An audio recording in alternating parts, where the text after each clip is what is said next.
తెలంగాణ హైదరాబాద్ నుంచి చేసినటువంటి శ్రీ సాధనాల వెంకట స్వామి నాయుడు గారిని వేదిక మీద సాధారణంగా ఆహ్వానిస్తున్నాం.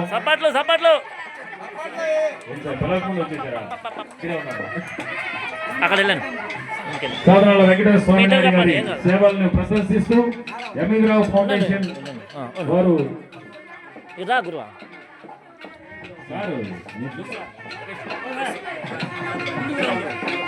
ఎంఈరావు ఫౌండేషన్ వారు సగర్వంగా సమర్పిస్తున్నటువంటి డాక్టర్ బాబాసాహెబ్ అంబేద్కర్ జాతీయ ఉత్తమ రచయిత పురస్కారం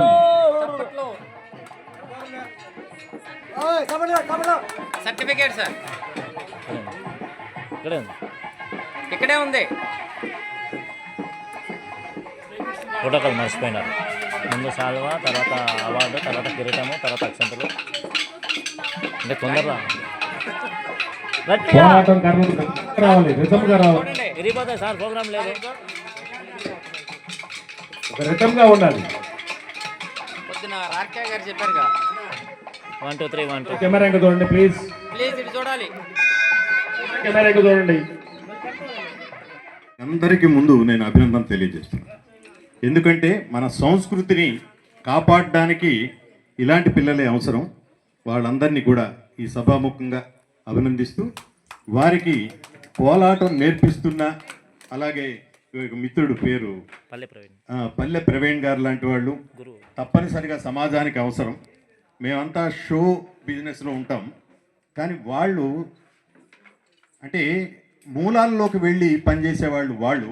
అటువంటి వారిని గుర్తించి గౌరవిస్తున్న ఎంఈ ఫౌండేషన్ వారికి, ముఖ్యంగా వీరికి నేను ఎందుకు కృతజ్ఞతలు తెలియజేస్తున్నానంటే, లీలాకృష్ణ గారు ఎవరో నాకు తెలియదు, లీలామోహన్ గారు ఎవరో నాకు తెలియదు, కానీ ఆయన వాట్సాప్ ద్వారా మాలాంటి వ్యక్తుల్ని గుర్తించి గౌరవించడం అనేది నాకు చాలా ఆశ్చర్యకరమైన విషయం. ఇందాక యాంకర్ గారు కూడా అదే చెప్పారు. ఇప్పుడు అవార్డులు అంటే ఎన్ని వేలు ఎంత అన్నీ డబ్బులు తీసుకొచ్చే బాపతులు తప్ప ప్రచారం కోసం అవి కొనుక్కునే వాళ్ళు కూడా ఎక్కువయ్యారు. అటువంటి పరిస్థితుల్లో ఈ ఫౌండేషన్ నిజమైన కళాకారుల్ని గుర్తించడం, గౌరవించడం నాకు చాలా ఆనందించిన విషయం. వారికి అభినందనలు.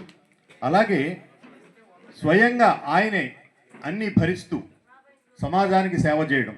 నేను గత 40 ఏళ్ళుగా సాహిత్య, సాంస్కృతిక, సేవారంగాలు ఈ మూడాటిల్లో కూడా నిరంతరం పనిచేస్తూనే ఉన్నాం. ఆయన ఇందాక చెప్పారు రెడ్డి గారు, చెప్పుకోవడం కాదు, మేమంతా చేతల్లో ఉన్నవాళ్ళం కాబట్టి ఆయన నన్ను గుర్తించాడు. నేను చాలా ఆశ్చర్యపోయాను. అసలు ఆయన ఎవరో తెలియదు, నేనెవరో ఆయనకి ఎలా తెలిసింది? ఆయనే నాకు ఫోన్ చేసి మీరు తప్పనిసరిగా రావాలన్నారు. అటువంటి ప్రతిభావంతుల్ని గుర్తించి గౌరవించే ఈ వేదిక నాకు నిజంగా ఆనందాన్ని కలిగించింది. అయితే మొట్టమొదట మేము ఇద్దరం వచ్చాం, చిట్ట చివరి మేము అవడం కూడా నాకు చాలా ఆనందం ఉంది. ఎందుకంటే అందరినీ మేము కలుసుకోవడానికి, తెలుసుకోవడానికి అవకాశం ఉంది. నేను లాస్ట్లో నా పరిచయం ఏంటంటే, బిగ్ హెల్ప్ ఫర్ ఎడ్యుకేషన్ అనే సంస్థ వరల్డ్ వైడ్గా ఉంది. ఇరు రాష్ట్రాల్లో 1250 స్కూల్స్లో సింగిల్ పేరెంట్ చిల్డ్రన్ని చదివిస్తుంది. ఆ సంస్థకి కొన్నాళ్ళు నేను ట్రస్టీగా కూడా పనిచేశాను. నేను ఆ సంస్థలో ఇంచుమించు ఒక 12 ఏళ్ళు పనిచేశాను. అలాగే ఇప్పుడు టీవీ రచయితల సంఘానికి వైస్ ప్రెసిడెంట్గా ఉన్నాను. అలాగే షార్ట్ ఫిల్మ్ సొసైటీ తెలంగాణకి ఇప్పుడు సెక్రటరీగా ఉంటూ సేవలు అందిస్తున్నాను. సినిమా రచయితగా, గేయ రచయితగా, అలాగే నటుడిగా కూడా పనిచేస్తున్నాను. ఈ అవకాశం ఇచ్చిన రావు గారికి, విజయలక్ష్మి గారికి, వారి పత్ని, నిజంగా సేవా రంగంలో అంటే కళాకారులకి భార్యల సపోర్ట్ ఎప్పుడూ ఉండదు. అలాగే భార్య కళారంగంలోనూ సాహిత్య రంగంలో ఉంటే భర్త సపోర్ట్ ఉండదు.